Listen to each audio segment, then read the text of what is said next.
Hello everyone, my name is Matvey Poliszczuk, and in this video I will be going over the MEXT Undergraduate 2014 Math B exam. So I will solve and explain every question.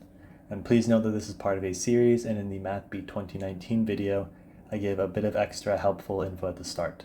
But to save time, I'm just going to go right into the questions in this video.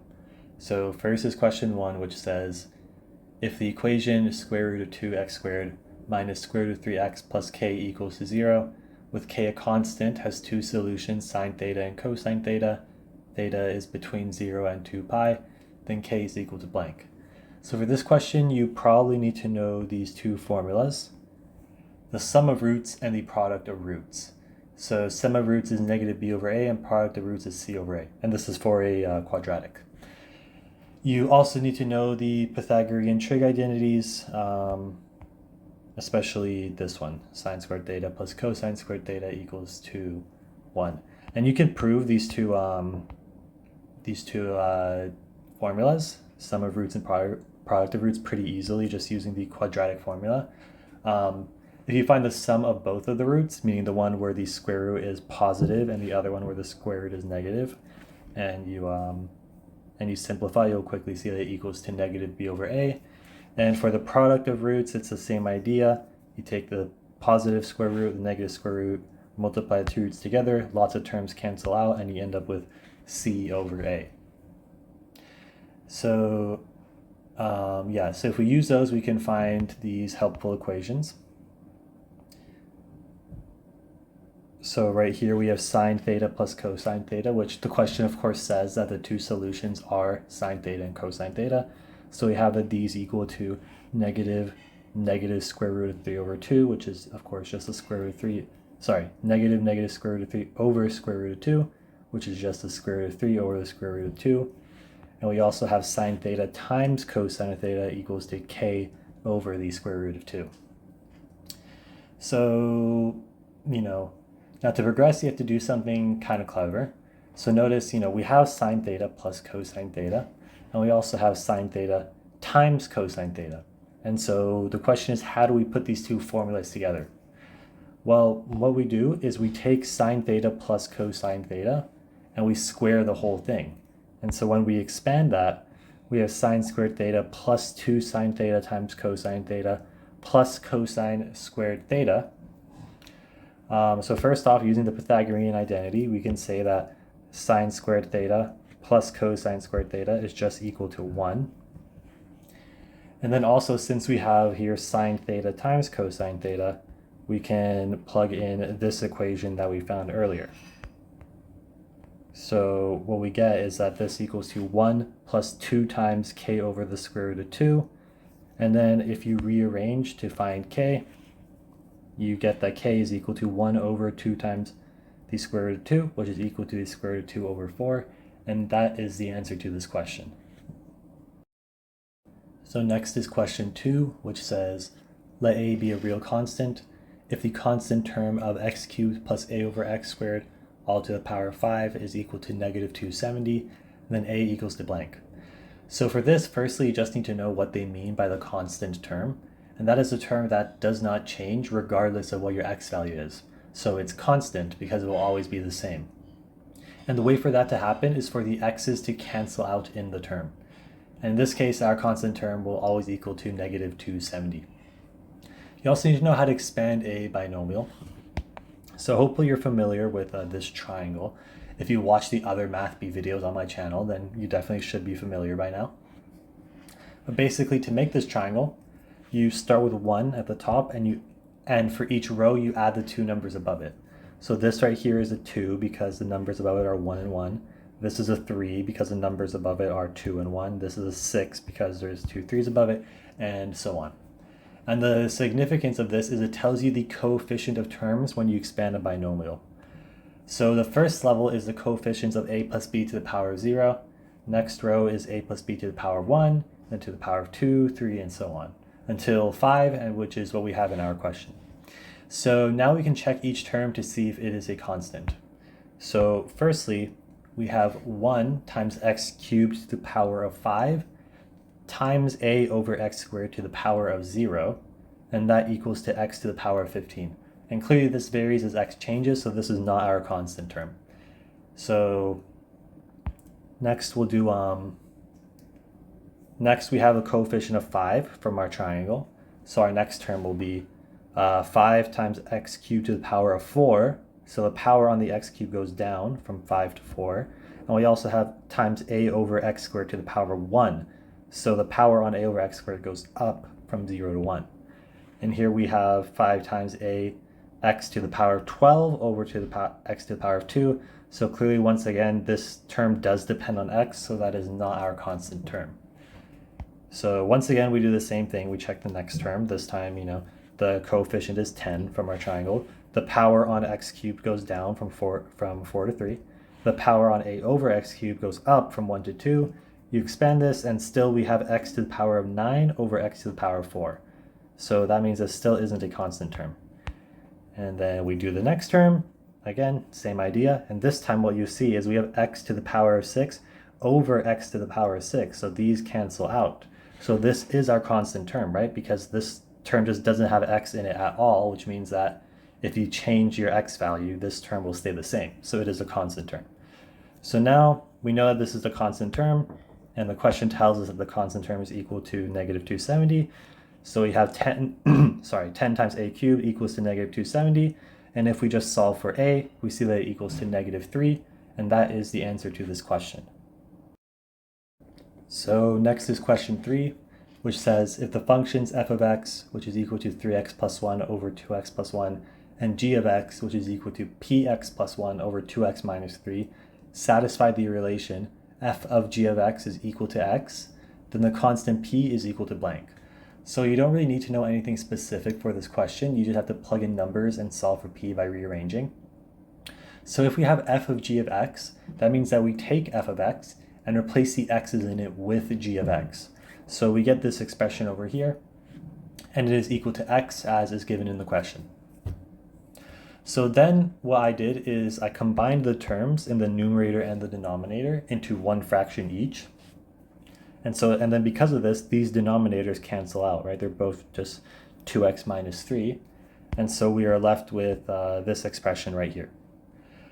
Now, you'll notice that both terms in the numerator have x, and so we can factor it out.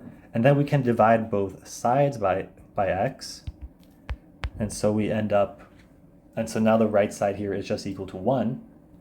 So now we're going to multiply both sides by the denominator. So we have 3p plus 2 is equal to 2px plus 2x minus 1. And then we're going to move all the terms of p to the left side since we're trying to solve for the constant p. Then we're going to factor out p. And then we're going to divide both sides by 3 minus 2x. So we just have p left on the left side. And so now we have p equals to this fraction right here. And what you may notice is that the denominator in this fraction is just the numerator multiplied by negative 1. So in the numerator, the 2x term is positive, and the 3 term is negative. In the denominator, the 2x term is negative, and the 3 term is positive. So we can multiply the fraction by negative 1, like we did right here, and then also divide the fraction by negative 1. So that would be the same as taking all of this and multiplying it by negative 1. And that doesn't change the fraction, right? Since we're multiplying it by negative 1 and dividing it by negative 1, and that's the same constant. So it doesn't actually change what the number is, but it does let us rearrange the denominator. So now our numerator and denominator are the exact same. They're both 2x minus 3, so they cancel out. And then we are just left with p equals to negative 1, and that is the answer to this question. So next is question 4, which says, if the solution to the inequality log base 2 of x plus log base 2 of x minus 2 is less than 4 log base 16 of 8, and the set of real numbers is blank is less than x is less than blank. So for this question, you just need to know all the basic log rules. In general, for a question like this, the easiest way to solve it is to try to get all of your logs in the same base and to combine logs whenever possible. So to start, I use the log addition rule to combine the logs on the left side. And now let's try to get this log on the right side to have the same base. So notice that 16, which is the base, is just 2 over 4. And then what you can do is you can use one of the log rules to move that 4. So here we had 4 as the exponent, and now we're dividing the whole log by that 4. This is a log rule that I guess I didn't write down here, but I can write it out right now because it's one of the less commonly talked about log rules. You don't really see it, but basically if you have log of base a to the power of b, that is equal to 1 over b times log base a. So that's the rule that I'm using here. I switch 16 to 2 to the power of 4, and then I take that 4 and I divide the whole log by it. And so of course it was already being multiplied by 4, so these 4's cancel out, and we're just left with log base 2 of 8. So now we have a log of base 2 on the left side and a log of base 2 on the right side. So if we take both sides as exponents to 2, then we are left with just the stuff that's inside the logs. And this is just another log rule right here. If you have a to the power of log base a of b, that's just equal to b. So now we have this, and if we move the 8 over, then we just have a regular quadratic. And then if we factor it, we find that the roots are -2 and 4. And we specifically want this quadratic to be less than 0. So the easiest way to do that is to just check the x values between our roots. So when x is less than -2, in this case I checked -3, the quadratic is positive, so that doesn't work, right? We need it to be less than 0. When it's between -2 and 4, in this case I checked 0, it's negative, so that works. And when it's greater than 4, it's positive, so that doesn't work. So that means that x is greater than -2 and less than -4. And you may think that this is the final answer to the question, but there is actually another thing to consider. Our original expression has log base 2 of x minus 2. And as you hopefully already know, you cannot take the log of a negative number. So that means that x minus 2 must be greater than 0. So x actually must be greater than 2. So the real final answer is that x is between +2 and +4.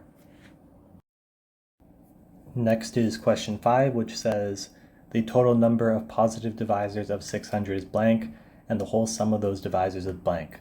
So this is a pretty easy question in terms of the math. Really the only hard part about it is that it wastes your time, and it's pretty easy to make a typo and end up with an incorrect answer. But to start, you want to find the prime factorization of 600. So find all the primes that multiply together to make 600. The easiest way to do that, in my opinion, is with one of these branch structures over here. So also, if you want more detail on how answering a question like this works, there's a really similar one in the Math B 2019 exam that I went into a lot more detail on. So make sure to check out that video as well if you want more of an explanation for why this is what you want to do.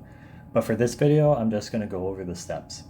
So once you find the prime factorization, you can find factors of 600 by combining together the primes in different ways. So to start, 1 is not a prime, but it is a factor of 600. So we start with that.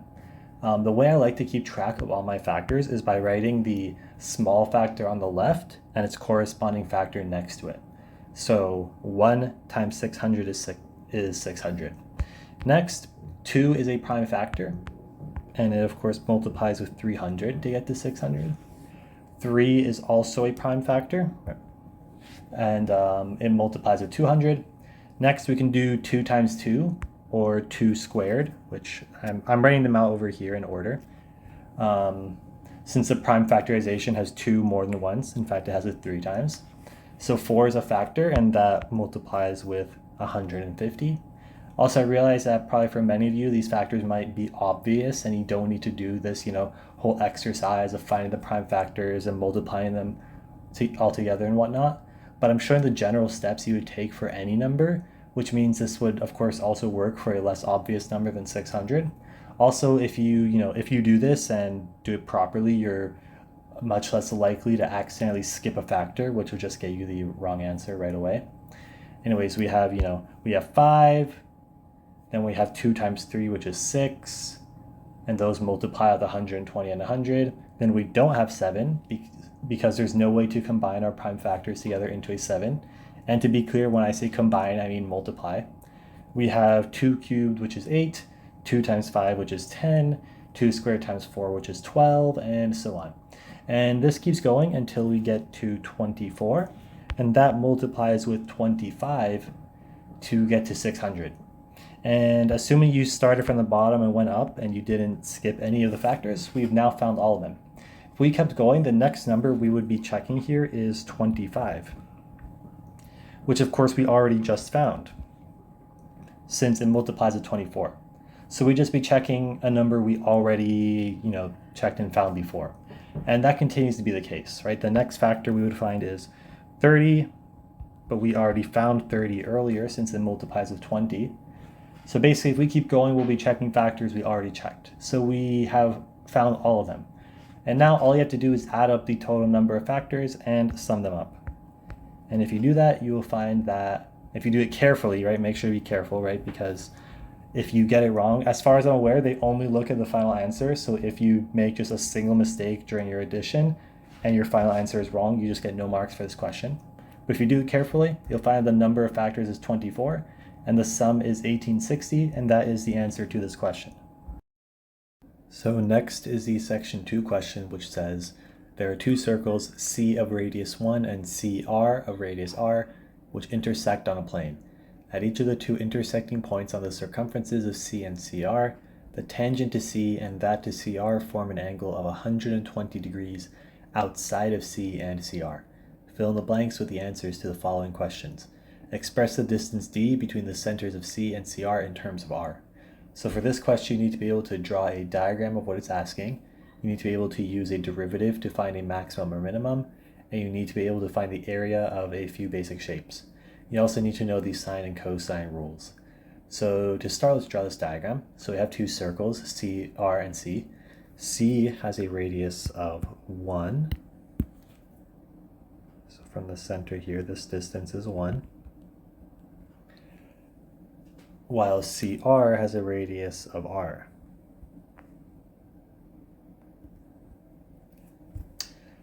At these two intersecting points, so this one and this one, the tangents have an outside angle of 100 degrees. So tangents are parallel to the circle at that point, and then these angles on the outside are 120 degrees.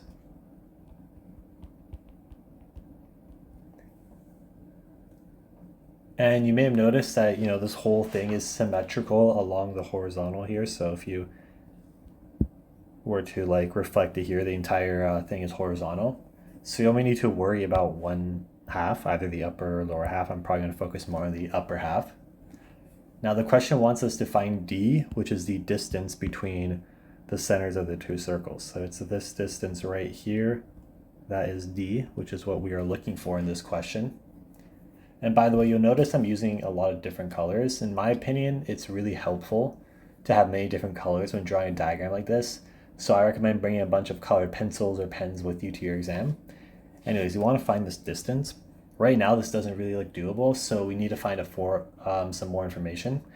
So to start, what we can do is we can actually just find these distances right here. So this distance is just this is just a radius of the circle because we're going from the center to the edge. So this distance is just r. And then same thing here, we're going from the center to the edge. So this distance is just 1. So now we know the two of the sides of this triangle. So if we could find this angle right here in the middle, then we would be able to use the cosine rule to find the length of d. And here's the thing. So we know that the outside angle is 120 degrees.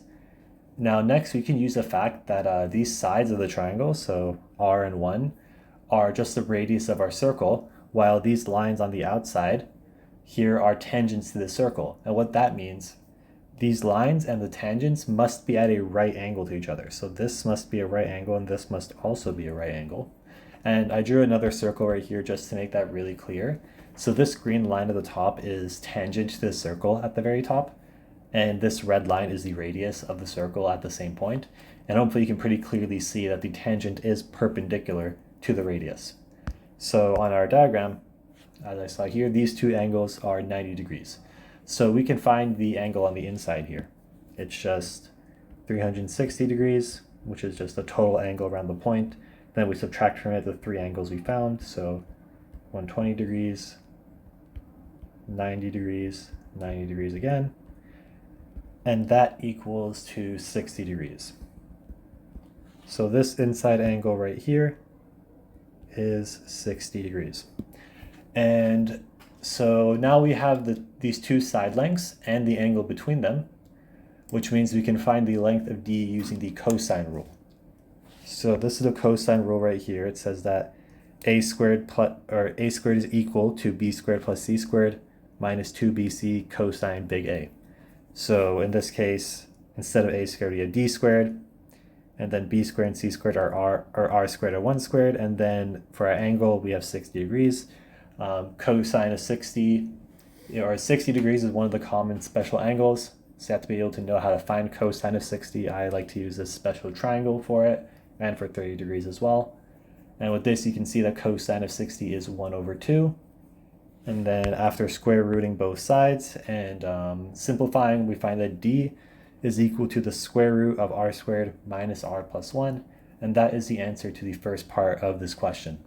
So next, the question asks, calculate the value of r at which D in part 1 attains the minimum. So we have our expression for D already. And in order to find the minimum of D, we need to find its derivative. So for this, we're going to have to use a chain rule. So what we do is, first we find the derivative of the brackets. We consider the brackets one term.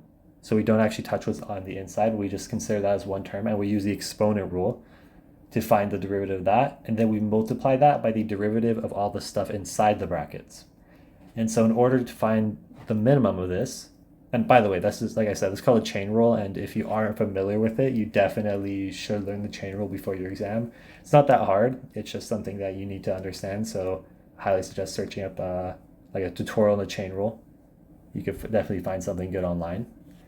Anyways, in order to find the minimum, we need this derivative to be equal to 0. And so the only way that we could do that is by making this part right here equal to 0, 2r minus 1 in the brackets. If this part is equal to 0, because we're multiplying this fraction by that, this whole thing will become 0. And we couldn't make this fraction to 0, right, because the numerator is 1, and so we can't change the denominator to make this equal to 0. So we have to make 2r minus 1 equal to 0, and if we rearrange, then we get that r equals to 1 over 2. And so that is the answer to this part of the question.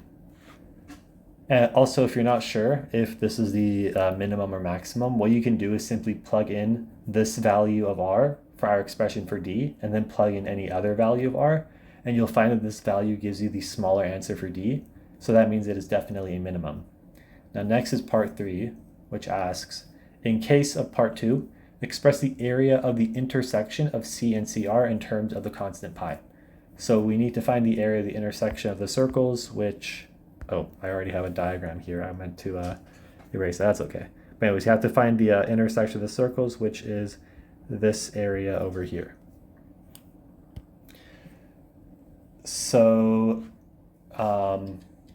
yeah, so you could, use the same diagram you already made, but it might get a little bit crowded. So I made another one, but with a focus on this part of the question.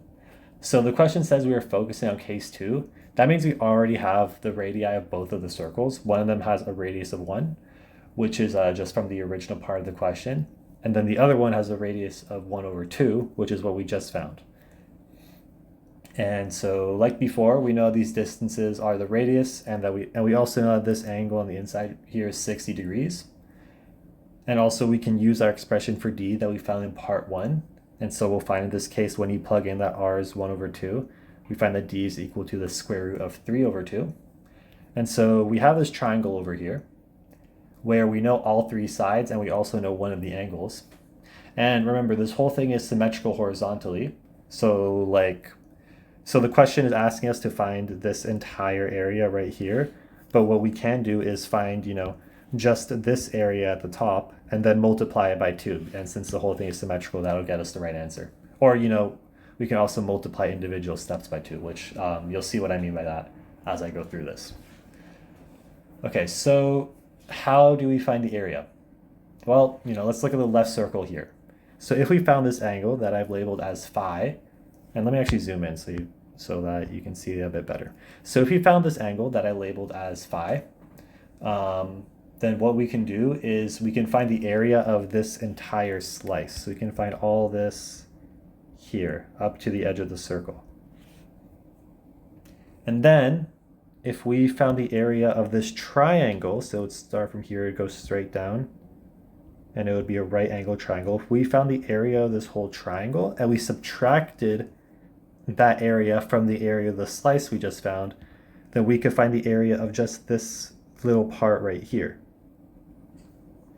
And then if we did the same thing with the other circle, so we found the area of this entire slice, and then we also found the area of this triangle, and we subtracted the area of the triangle from the slice, we would find this part of the intersecting area. And then if we added those two together, we would find this whole area, and then if we multiplied it by 2, we would find the entire area that we're looking for.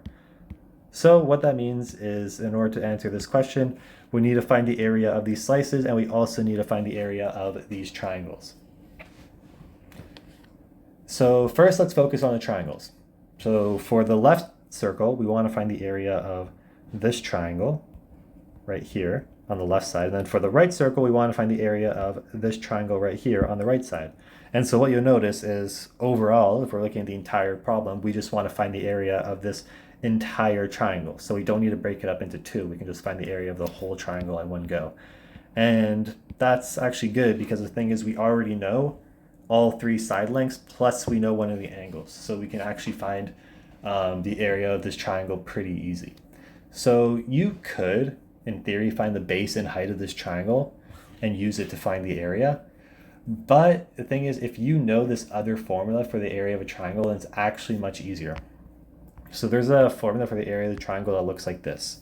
So 1/2 times side length A times side length B times sine of angle C. And the angle C is the angle between the 2 side lengths that you're using. So if you know this formula, then we can just plug in numbers. So in our case, it'll be 1/2 times one of the side lengths is just 1.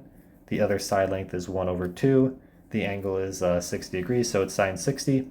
And you'll notice I multiplied this by 2, and that's because, like I said before, we're finding the area of just this first triangle, but this whole thing is symmetrical. So if we multiply by 2, we'll find the area of this entire shape, which is what we need in order to get the correct final answer. So I multiplied this by 2. Sine 60 is equal to the square root of 3/2, and so we find that the area of these triangles is the square root of 3/4. So yeah, if you know this formula for the area of a triangle, then this part of the question is really easy. Like I said, you can just use the usual 1/2 times base times height, but it adds more steps since, of course, you actually need to find the base and height of the triangle to do that. We don't actually have those values yet. We just have the side lengths. And so in general, I would recommend memorizing this equation right here, as it definitely can come in handy in questions like this. So now we need to find the area of the slices, and to do that, we need to find these angles inside, which I will call, this one right here is phi, and the other one is theta. So we can do that pretty easily using the sine rule. So let's try to find the angle phi. So we have sine of phi over 1/2 is equal to sine of 60 over the square root of 3/2. And like I said, I'm using the sine rule, right? If we have sine of phi, and then we use the side length opposite of it, which is 1/2. Then we have sine of 60 degrees, and we use the side length opposite of it, which is d, which we found to be equal to the square root of 3/2. So if we isolate for sine phi, sine 60 is just the square root of 3/2, and we're dividing it by the square root of 3/2 as well, so these just cancel out. So we end up with sine of phi is just equal to 1/2, which means that phi is 30 degrees, or pi/6. And then since we have, a triangle right here, of course, we have this whole thing's a triangle, and the 2 angles we're looking for are inside the triangle, we can find theta by just making sure the angles add up to 180 degrees. And so if we do that, we take 180, subtract from it 60 and 30, we find that theta is equal to 90 degrees. So with that, we can find the area of both of our slices. So the formula for a for a slice is 1 over 2 times the angle in radians times r squared. So for phi, we find that it equals to pi over 6. And for theta, we find that it equals to pi over 8. And notice that once again, just like with a triangle, I multiply both of them by 2 since we're only finding the area on top of the symmetrical line. So I multiply by 2 so that we also have it on the bottom of the reflection line. And so now that we have that, we can take these final areas. So we add up the areas of our slices and subtract from it the area of the triangle, as we discussed before. And so, when you fill in the numbers and combine the like terms, you find the answer to this question is 7 pi over 24 minus the square root of 3 over 4. And that is the final answer to this question. So finally is the section 3 question, which says, consider the function y equals to 8x minus 9 times, or 8 to the power of x minus 9 times 4 to the power of x plus 15 times 2 to the power of x, and x is between negative and positive infinity. Fill in the blank with the answers to the following questions. Let big X denote 2 to the power of x. Express y in terms of big X. So for this question, you need to know a little bit about the log and exponent rules, as well as using derivatives to find minimums and maximums. To start, I think we need to find our function in terms of 2 to the power of x. So first we probably want to make our bases of our exponents 2. So here we have 8 to the power of x, and 8 is just 2 cubed. Then we also have 4 to the power of x, and 4 is of course just 2 squared. And in the last term we already have 2 to the power of x, so we don't need to do anything here. So then we can write 2 to the power of 3 to the power of x as 2 to the power of x to the power of 3. And that's just from this rule over here, which is that a to the power of b all to the power of c is just a to the power of b times c. And so that means a to the power of b to the power of c is the same as a to the power of c to the power of b, since in both cases you'll just multiply b and c in the exponent, and of course that doesn't depend on the order. So you can just change the order freely and it doesn't actually change what the term is. So we can write this in terms of 2 to the power of x. And so, we use the same thing right here to write this term as 2 to the power of x squared. And so now we can let big X denote 2 to the power of x like the question asks. And we end up with big X cubed minus 9 times big X squared plus 15 times big X. And that is the answer to the first part of the question. So next the question asks, calculate the local maximum and minimum of y and the values of big X in part 1 at which y attains them. So for this, we want to find the derivative of y. Thankfully, that's just a basic power rule. And we get that it equals to 3 big X squared minus 18 big X plus 15. To find the minimum maximum, we need this to equal to 0. And hopefully you recognize that this is just a quadratic. And so if you do the usual factoring, you will find that big X equals to 5 or it equals to 1. So these are the values at which we have either a maximum or a minimum. So now we just need to plug in said values of big X into our function and see what our function equals. So first let's do x equals to 5, or big X equals to 5, sorry. And we find that y equals to negative 25. And then let's do 1, and we find that y equals to 7. So what this means is we have a local maximum of a local maximum of 7 at big X equals to 1, and a local minimum of negative 25 at big X equals to 5, and that is the answer to this part of the question. And finally, it asks, calculate the global maximum and minimum of y in the interval 0 is less than or equal to x is less than or equal to log base 2 of 7, and the values of x at which y attains them. So now I need to check this interval and also write in terms of x instead of in terms of big X. So to start, we need to check the bounds of our interval, which is standard procedure whenever you're finding the maximum and minimum of a function between certain bounds. So let's check x equals to 0, which means that big X equals to 2 to the power of 0, which is 1. And well, we already found that in our last question. We already found that we have this local max at big X equals to 1. So there's nothing more to do there. Now let's check the other bound, which is when x equals to log base 2 of 7. This means that big X equals to 2 to the power of log base 2 of 7, which is just equal to 7. And so now we need to check the value of our function when big X equals to 7.